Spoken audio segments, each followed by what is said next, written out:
इस धारा में ऐसा कहा गया है। लेकिन सुप्रीम कोर्ट ने इस धारा को कहा कि ये समानता के अधिकार और जीवन के अधिकार का उल्लंघन करती है, इसलिए इस धारा को समाप्त कर दिया गया। आईपीसी की धारा 303 को सुप्रीम कोर्ट ने नल एंड वाइड घोषित कर दिया। तो इस आधार पर यह कहा गया कि उनके साथ भी समानता का व्यवहार ही करना चाहिए, ठीक है। तो धारा 303 को हटा दिया। और आपको पता है कि आईपीसी की धारा 302 के तहत क्या होता है, अगर आप किसी का मर्डर कर देते हैं तो आपको दो सजा दी जा सकती हैं। एक तो आपको फांसी की सजा हो सकती है, दूसरा आपको आजीवन कारावास या आजीवन कारावास के साथ जुर्माना लगाया जा सकता है आपके ऊपर, ठीक है। ये पूरा मामला है। अब चलिए समझते हैं। सितंबर 2022 में जो कॉन्स्टिट्यूशन बेंच ने कहा था, उसने कहा था कि जब भी ऐसा कोई मामला न्यायपालिका के द्वारा देखा जाए या सुना जाए, तो उसको उसकी सुनवाई करते हुए बहुत ही तार्किक, बहुत ही व्यवहारिक और बहुत ही रियल मैनर में ही काम किया जाए।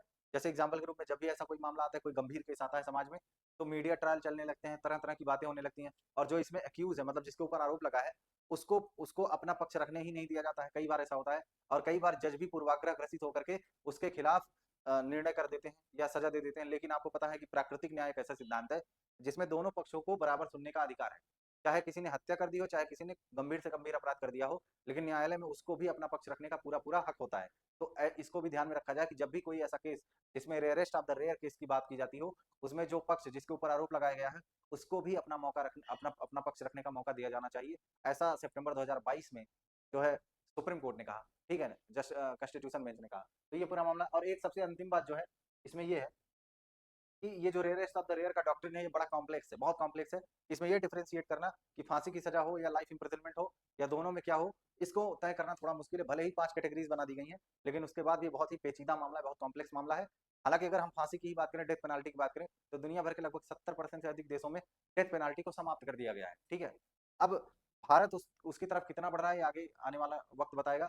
और भारत के अलावा बहुत सारे ऐसे देश हैं जहां पर डेथ पेनाल्टी दी जाती है, उसमें चाइना सबसे टॉप पर है। China, America, Iran, Saudi Arabia, ऐसे बहुत सारे देश हैं जो डेथ पेनाल्टी अभी भी देते हैं।